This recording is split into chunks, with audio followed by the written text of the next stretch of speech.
All right, let's keep practicing these. Here's another one. So I have the integral of dx over the square root of x squared plus 4. Can I do a u sub? Exactly. Because there's no x on top, right? So there's no way I can do a u sub. Okay. If I can't do a u sub, then what's my pattern? Tangent again. It's okay if it has x squared plus a squared or a squared plus x squared. It's commutative. That's that commutative property. All right.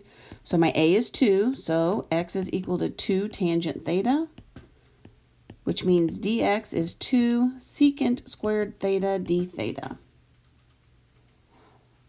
Now we do our thing. 2 secant squared theta d theta over the square root of x squared plus, pardon me, x squared is what we plug in for. 4 tangent squared theta plus 4. Good. All right. Now I'm going to pull this 2 in front for the numerator, and I have a square root of 4. I'm going to pull it out just so you can see that one, which leaves me with secant squared theta over the square root of tangent squared theta plus 1 d theta. Do you see what just happened there? There's a 4 in common. You have to keep the same exponent, so that's what comes out. Yes, and then those cancel, right? Oops, I'm going to make that red. Because 2 over the square root of 2. And I convert this to a secant squared. Okay, let's keep going.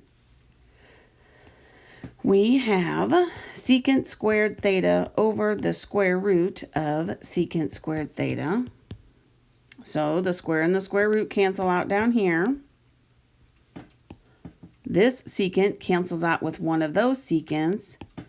So now all I really have is secant theta d theta. That looks familiar, like we were supposed to memorize that or something. Oh, because we were out of 8.1. Oh, this is good stuff. So secant, does anybody remember what that is?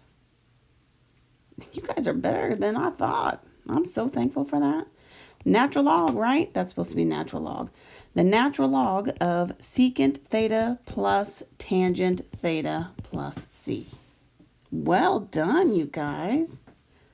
See, it pays off to memorize that stuff because whammo jabammo, there it is. Then I go back to my pattern here.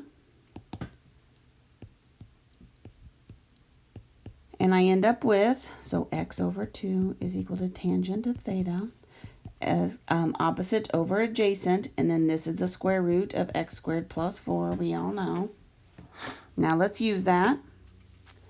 We know tangent is x over 2. Thank you, that's what we already know. But how in the world do I get secant?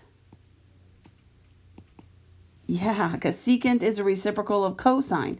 So if cosine is adjacent over hypotenuse, secant is going to be hypotenuse over adjacent, right? That's the beauty of those reciprocal identities. Good.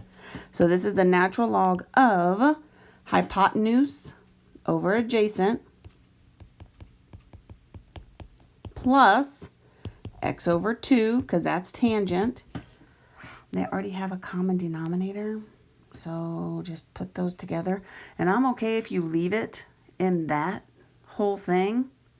Doesn't bother me even a little bit. Natural log of the square root of x squared plus 4 plus x all over 2 in my absolute values. You can pull a 1/2 in front of that or just leave it over 2. I'm just going to leave it over 2 because it makes me feel better. I like it better that way. Not bad, right? Yeah, just more practice, more practice. Okay.